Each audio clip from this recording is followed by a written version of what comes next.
आईने हिंदी के एक नए एपिसोड में आपका स्वागत है। दोस्तों, भारतीय वायुसेना के सबसे ताकतवर लड़ाकू विमान SU-30 MKI को लेकर एक बेहद महत्वपूर्ण जानकारी सामने आई है। सालों से जिस सुपर सुखोई प्रोग्राम की या सुपर सुखोई मॉडर्नाइजेशन प्रोग्राम का इंतजार हम सब कर रहे थे, अब वही मॉडर्नाइजेशन प्रोग्राम हमें वास्तविकता का रूप लेता नजर आ रहा है। वो ना सिर्फ वास्तविकता का रूप लेता नजर आ रहा है, बल्कि वो तेजी से आगे भी बढ़ रहा है। सबसे बड़ी बात यह है कि इस प्रोग्राम का दिल माने जाने वाला विरूपाक्ष एसा रेडार का अब अपने सबसे महत्वपूर्ण चरण को सफलतापूर्वक पार कर चुका है। और अगर सब कुछ योजना के अनुसार चलता है तो 2026 के अंत तक इसका पहला प्री प्रोडक्शन बैच तैयार हो जाएगा। और इसके बाद भारतीय वायुसेना के SU-30 MKI फाइटर जेट पूरी तरीके से नई क्षमताओं के साथ हमें दिखाई पड़ेंगे। लेकिन सवाल यह है कि क्या विरूपाक्ष रेडार वास्तव में इतना खतरनाक है? क्या यह पुराने बार्स रेडार से बेहतर है? और क्या SU-30 MKI अब मिनी एवैक्स की तरह काम करेगा? और सुपर सुखोई अपग्रेड में सिर्फ रेडार ही बदलेगा या पूरा विमान नई तकनीकों से लैस होगा? इस वीडियो में हम सब कुछ जानेंगे। देखिए, भारतीय वायुसेना के पास तकरीबन 260 से अधिक SU-30 MKI लड़ाकू विमान है। यही विमान आज भारतीय वायुसेना की रीढ़ माने जाते हैं। लेकिन एक समस्या ये थी कि इन विमानों में इस्तेमाल होने वाला रशियन मूल का N011M bars passive electronically scan radar अब आधुनिक युद्ध क्षेत्र की ज़रूरतों के हिसाब से पुराना होता जा रहा है। आज की लड़ाई केवल मिसाइलों तक सीमित नहीं है, बल्कि सेंसर, नेटवर्क और इलेक्ट्रॉनिक वॉरफेयर भी काफ़ी महत्वपूर्ण है। और यही कारण है कि भारत ने निर्णय लिया कि SU-30 MKI को पूरी तरीके से आधुनिक बनाया जाएगा। इस परियोजना को नाम दिया गया सुपर सुखोई प्रोग्राम। अब सबसे बड़ी सफलता यहाँ पर जो थी वो विरूपाक्ष रेडार ही थी। इस पूरे अपग्रेड का सबसे महत्वपूर्ण हिस्सा भी यही है, जो है विरूपाक्ष एसा रेडार। इसका विकास कार्यक्रम DRDO की लैब, जिसको हम LRDE के नाम से जानते हैं, यानी कि electronics and radar development establishment के नाम से जानते हैं, उन्होंने ही विरूपाक्ष का निर्माण किया है। और हाल ही में इस रेडार ने अपना जो पहला लाइट इवैल्यूएशन टेस्ट है, ये सफलतापूर्वक पूरा कर लिया है। अब बहुत सारे लोगों के मन में ये सवाल होगा कि ये फर्स्ट लाइट टेस्ट होता क्या है। अगर हम इसे आसान भाषा में समझाएं तो जब किसी एसा रेडार के सभी ट्रांसमिट और रिसीवर मॉड्यूल्स पहली बार सफलतापूर्वक सिग्नल भेजते हैं और प्राप्त करते हैं, तो इसे फर्स्ट लाइट कहा जाता है। यानी अब ये केवल कंप्यूटर मॉडल नहीं रहा, बल्कि एक वास्तविक रूप से काम करने वाला सिस्टम बन चुका है। इसका मतलब है कि अब अगला चरण होगा कि विमान में इसका इंटीग्रेशन किया जाए और इसकी फ्लाइट टेस्टिंग की जाए। अब विरूपाक्ष एसा रेडार इतना खास हमारे लिए क्यों है, जिसको हम एक माइलस्टोन के तौर पर सेलिब्रेट कर रहे हैं? देखिए, ये केवल एक रेडार नहीं है, यह सुखोई 30 MKI की पूरी युद्ध क्षमता को बदल देगा। इसके बहुत सारे फायदे हैं। पहला फायदा तो ये है कि दुश्मन के विमान हमको देखें उससे पहले ही ये उनको देख पाएगा, यानी दुश्मन के विमान की तुलना में ये कहीं अधिक दूर से टारगेट को देख सकता है। दूसरा बड़ा फायदा ये है कि ये एक साथ कई टारगेट को ट्रैक और इंगेज कर सकता है। और तीसरा फायदा ये है कि इलेक्ट्रॉनिक जैमिंग का प्रभाव इस पर काफ़ी कम होगा। अगर दुश्मन रेडार को जैम करने की कोशिश करेगा तो भी विरूपाक्ष एसा रेडार ज़्यादा प्रभावशाली रहेगा। चौथा फायदा यह है कि इसमें एडवांस एंटीना रीपोजिशनर देखने को मिल रहा है, जिसकी वजह से रेडार बहुत बड़े क्षेत्र को स्कैन कर सकेगा। और यही कारण है कि कई विशेषज्ञ इसे मिनी एवैक कैपेबिलिटी भी कहते हैं। यानी सुखोई 30 MKI स्वयं दूसरे जो लड़ाकू विमान है उनको टारगेट इन्फॉर्मेशन उपलब्ध करवा सकेगा। और इसका जो फायदा है वो हमें रियल कॉम्बैट सिनेरियो के दौरान निसंदेह देखने को मिलेगा। अब विरूपाक्ष को अगर आप ये सोचते हैं कि ये सिर्फ 4.5 जनरेशन या 4th जनरेशन विमानों के खिलाफ ही पावरफुल रहेगा, तो शायद आप गलत हैं। क्योंकि स्टेल्थ एयरक्राफ्ट के खिलाफ भी इसकी परफॉर्मेंस को लेकर कुछ रिपोर्ट ऐसी सामने आई हैं जिन्होंने सबको चौंका दिया है।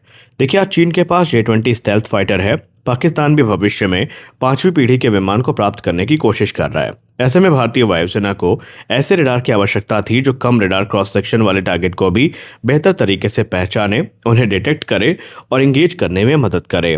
अब विरूपाक्ष एसा रेडार इसी दिशा में एक महत्वपूर्ण कदम माना जा रहा है। हालांकि इसकी वास्तविक डिटेक्शन रेंज और स्टेल्थ डिटेक्शन क्षमता जैसी जो तकनीकी जानकारी है वो सार्वजनिक रूप से मुहैया नहीं करवाई गई है, लेकिन एक्सपर्ट्स ये मानते हैं कि इस विमान की जो कैपेबिलिटी है वो विरूपाक्ष के आने के बाद बहुत ज़्यादा बढ़ जाएगी और स्टेल्थ टारगेट भी इससे नहीं बच पाएंगे। देखिए, सुपर सुखोई प्रोग्राम में सिर्फ रेडार ही नहीं बदलेगा। बहुत से लोग ये सोचते हैं कि केवल रेडार अपग्रेड होगा, बस यहाँ पर छोटे मोटे और कुछ परिवर्तन होंगे और हमारा अपग्रेड पूरा। लेकिन ऐसा नहीं है। इस कार्यक्रम के तहत कई बड़े बदलाव किए जाएंगे, जैसे कि नया मिशन कंप्यूटर देखने को मिलेगा, पूरी तरीके से एक डिजिटलाइज कॉकपिट देखने को मिलेगा, नया इलेक्ट्रॉनिक वॉरफेयर स्वीट देखने को मिलेगा, बेहतर डेटा लिंक देखने को मिलेंगे आधुनिक कम्युनिकेशन सिस्टम देखने को मिलेंगे और सबसे महत्वपूर्ण ये है कि स्वदेशी हथियारों का इंटीग्रेशन होता नजर आएगा। अब यहाँ पर जो सुपर सुखोई अपग्रेड है उसके बाद SU-30 MKI भविष्य के भारतीय हथियारों का प्रमुख प्लेटफॉर्म बन सकता है। इसमें अस्त्र परिवार की तीनों मिसाइल्स देखने को मिलेंगी, जिसमें अस्त्र मार्क 1, अस्त्र मार्क 2 और अस्त्र मार्क 3 जो मिसाइल है वो देखने को मिलने वाली है, जो लंबी दूरी की एयर टू एयर मिसाइल्स होंगी। इसके अलावा इसमें ब्रह्मोस सुपरसोनिक क्रूज मिसाइल भी होने वाली है और ब्रह्मोस के जो फ्यूचर इटरेशंस हैं वो भी देखने को मिलेंगे, जिसमें ब्रह्मोस NG और हाइपरसोनिक ब्रह्मोस भी शामिल है। अब चीन SU-30 MKI जो है उसको काफ़ी हल्के में ले रहा था, लेकिन इस अपग्रेड के बाद चीन और पाकिस्तान दोनों काफ़ी सकपकाए हैं और वो इसकी कैपेबिलिटी से अभी भी काफ़ी खौफ खा रहे हैं। यानी SU-30 MKI केवल एक एयर सुपीरियरिटी फाइटर नहीं बन जाएगा इस अपग्रेड के बाद, बल्कि एक डीप स्ट्राइक मिशन में भी काफ़ी ज़्यादा घातक बन जाएगा और ऑलरेडी पाकिस्तान इसका एक डेमो देख चुका है। इसके अलावा जो भविष्य के युद्ध हैं उनके लिए भी इसको तैयार किया जाएगा। आने वाले समय में युद्ध केवल एक विमान नहीं लड़ेगा, बल्कि पूरी फोर्स एक नेटवर्क की तरह काम करेगी, जहां पर ग्राउंड रेडार, एवैक्स, सैटेलाइट्स, ड्रोन्स, लॉयल विंगमैन और फाइटर एयरक्राफ्ट सभी रियल टाइम डेटा शेयर करेंगे। विरूपाक्ष रेडार इसी नेटवर्क सेंट्रिक वॉरफेयर का एक महत्वपूर्ण हिस्सा बनेगा। तो क्या SU-30 MKI 4.5 जनरेशन विमान से सीधा 5th जनरेशन विमान बनने के रास्ते पर अग्रसर है? देखिए, विशेषज्ञों का यह मानना है कि सुपर सुखोई अपग्रेड के बाद SU-30 MKI की क्षमताएं काफ़ी बढ़ जाएंगी। यहाँ पर बेहतर रेडार होगा, बेहतर इलेक्ट्रॉनिक वॉरफेयर सिस्टम होगा, बेहतर सेंसर होंगे, नया मिशन कंप्यूटर होगा, आधुनिक वेपन्स होंगे। लेकिन इसका मतलब ये नहीं है कि ये पूरी तरीके से एक स्टेल्थ फाइटर बन जाएगा या 5th जनरेशन फाइटर एयरक्राफ्ट बन जाएगा। निसंदेह यह विमान आने वाले वर्षों में भारतीय वायुसेना का सबसे शक्तिशाली हैवी फाइटर बन सकता है, लेकिन आधिकारिक रूप से इसे एक नई पीढ़ी में हम वर्गीकृत नहीं कर सकते। और यहाँ पर वर्गीकरण के लिए सिर्फ कुछ कैपेबिलिटीज़ ही नहीं बल्कि बहुत सारे क्राइटेरिया होते हैं जो पूरे करने होते हैं। और निसंदेह सुखोई 30 MKI 1990 की टेक्नोलॉजी है, हम इसको मॉडर्नाइज कर सकते हैं, लेकिन एक नई पीढ़ी में इसको वर्गीकृत किया जाना थोड़ा जल्दबाजी होगी। अब यहाँ पर वापस आते हैं विरूपाक्ष रेडार पर। विरूपाक्ष पूरी तरीके से भारत में विकसित किया गया ऐसा रेडार है। इसका मतलब ये है कि भविष्य में भारत को रेडार अपग्रेड के लिए विदेशों पर निर्भर नहीं रहना पड़ेगा।